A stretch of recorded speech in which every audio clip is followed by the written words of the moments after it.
last time we saw Spider-Man, a metaphorical subway car had just dropped on his head, which leaves us to question, what does the third installment in the MCU Spider-Man series have in store? If you stuck around for the post-credits scene for Spider-Man Far From Home, and let's face it, as an MCU fan you did, you would have seen the bombshell that went off. Spoilers, Spidey's real identity was revealed to the world by none other than J. Jonah Jameson, with J.K. Simmons reprising the role. While secret identities in the MCU aren't as big a thing as they are in the DC world, Peter Parker has always been someone who has kept his everyday life separate to that of the friendly neighborhood Spider-Man. But now, that has all changed, and Peter has no choice but to watch his two lives merge at breakneck speeds. That also leaves Peter with a very big target on his back, and with him ticking off just a few villains, Peter may have his hands full in the 2021 Spider-Man movie, but what will he be facing exactly? In this video, we'll take a look at some of the biggest hints, news, and theories as to what the third film will be about, including the death of a loved one, 6 villains to fight against, and the return of a beloved MCU character. Prepare to swing through the streets of Manhattan with us as we look at some of the best potential Spidey storylines. Under ruse! Let's start with one of the most likely theories, the introduction of the Sinister Six. The Sinister Six are a group of, as you may have guessed, 6 supervillains, all of whom have it out for our lovable web-slinger Spider-Man. What makes their introduction so likely is the fact that they've been teased ever since Peter Parker's first full outing in the MCU, Spider-Man: Homecoming. In a post-credit scene, we see a newly incarcerated Vulture, played by Michael Keaton, talking to Michael Mando's arms dealer Mac Gargan, who is more than likely Scorpion. Mac alluded to having friends on the outside, with fans going into overdrive at what feels very much like a tease for the Sinister Six. But who will actually be a part of the Six? Scorpion is highly likely to feature as part of the team, while Keaton may have his plate full with his return as Batman in the upcoming Flash movie. It's also highly probable that he will reprise his role as Vulture and a member of the Six. But could another character, who was thought dead, also make a return and join the Six? Wait, and you're telling me this now? While Vulture was sent to jail after facing Spidey, Mysterio met a much more fatal fate, with Quentin Beck dying at the end of Spider-Man Far From Home. But did he? Mysterio has a power of creating amazing illusions and spends a majority of the film leaving Parker not knowing what's real and what's not. And it is highly likely that Mysterio's death was not. We know that Mysterio has beef with the Avengers and, like Zemo, wants to take them down from within. And the new Golden Boy and Tony Stark's protege, Spidey, is a big part of that. One way to do that is by getting blood on Parker's hands, even if that blood is not real. With Mysterio being one of the original members of the Six, and one of the characters likely to lead them in the third movie, could Mysterio's quote-unquote death be a plot to take down Spider-Man once and for all? Until we hear otherwise, though, we must tentatively believe that the character of Mysterio is indeed dead. Another villain who could be likely to be used is Kraven the Hunter. Kraven is a big game hunter who wants the biggest trophy of them all, a Spider-Man head resting over his mantle. Kraven is arguably the biggest Spider-Man villain who is yet to make an appearance on the big screen, and Marvel has already announced that they will be going down a route for Spider-Man yet to be seen in the movies. Furthermore, both actor Tom Holland and director John Watts have expressed their interest in Kraven.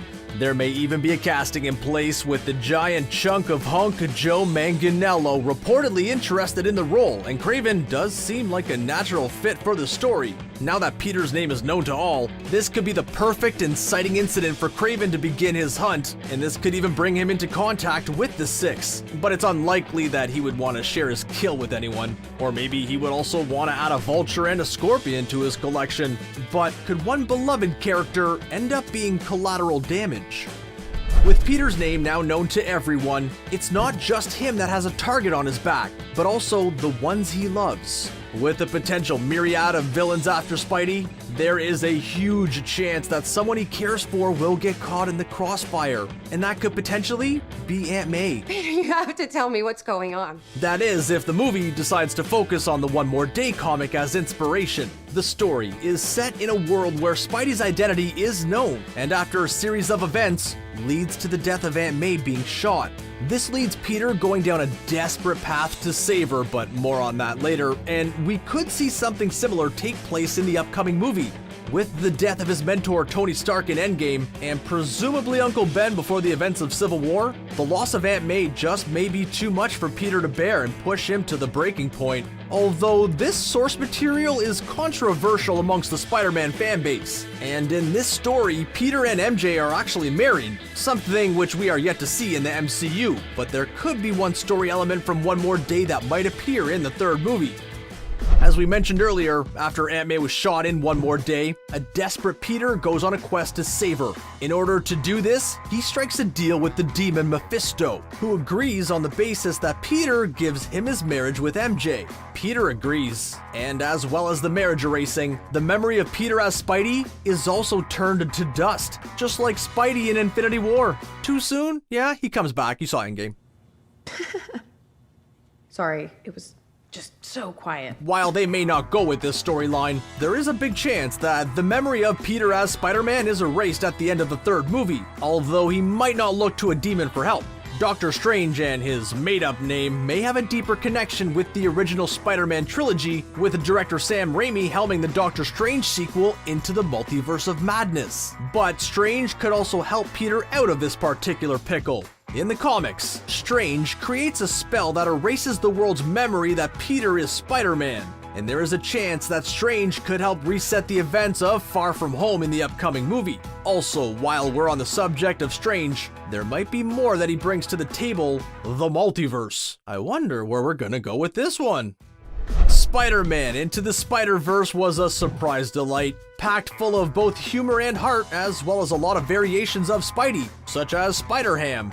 But could the upcoming MCU Spider-Man film also include multiple Spider-Men? While we don't expect to see Spider-Ham in the MCU taking on the likes of Thanos anytime soon, there is the possibility of another Spider-Man showing up. With the Doctor Strange sequel focusing on the multiverse, along with the fact that it's directed by Sam Raimi, could we see Tobey Maguire making an appearance in the MCU? This is definitely an outlier, and if it is to happen, it's more likely to happen after the third Spidey film, which is slated to come out in 2021, while the Doctor Strange sequel is billed for 2022. Still though, having multiple Spider-Man is a tasty prospect, and with potentially 6 villains, Peter may need an extra hand, or maybe even trotters. While the inclusion of Maguire into the upcoming Spidey movie may not be very likely, could we see other Spidey characters show up? Primarily, Tom Hardy's Venom and Jared Leto's Morbius. The Sony Marvel deal is confusing to say the least, and it's unclear how the Sony movies, such as Venom and the upcoming Morbius, fit in with Holland's Spider-Man series, with Sony effectively sharing the rights with Marvel for the character. There was a moment when the relationship between Marvel and Sony seemed to collapse, with a third movie originally cancelled. But with it back on, could we see both Venom and Morbius make an appearance? Sony does seem set on having Holland's Spidey meet up with Hardy's Venom at some point. It is an interesting thought, but there's also been rumors that Morbius is actually set in Maguire's Spidey universe. So it's unclear whether we'll see Morbius and Holland Spidey together at all. What's even more unlikely though is seeing Holland sporting a weird emo look dancing down the street, although never say never.